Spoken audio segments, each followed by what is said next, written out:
We started out with this idea of making an instrument that you play by not playing it. Something that maybe you hold in your hands and you think about playing it and it somehow plays itself. In the end, I think it's not quite what we made, but we've made something that you have to get into the motion.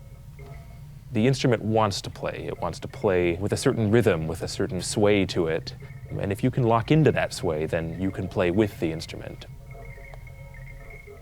You pick it up and you notice that it starts making a bit of sound, and maybe move it around a little bit, it starts making a bit more sound, and you can kind of get into this sort of rhythm and coax it into making music.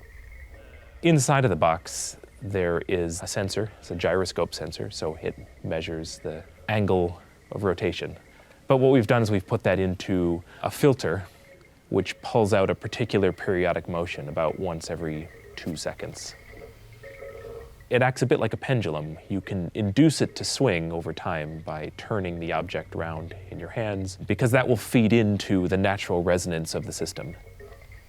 Once it gets itself into that resonant pattern, there is a synthesizer in the device. It's running on a Bella single board computer.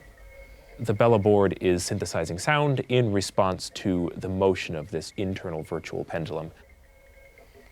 When you really get it going, it has a kind of singing bowl sound that starts to emerge from the object.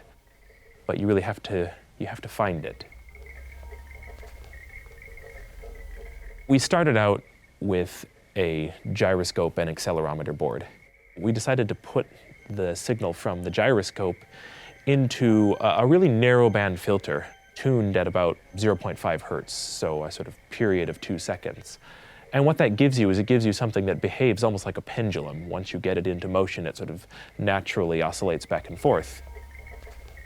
To get it going, you have to be turning the gyroscope at exactly that frequency so that it kind of locks in. And you can make it swing to a greater and greater and greater extent. I wouldn't imagine playing this on a stage. It's not really for that kind of environment. It's a bit more meditative than that, I'd say. It is intended for inward personal reflection more than performing for an audience, so it's very quiet.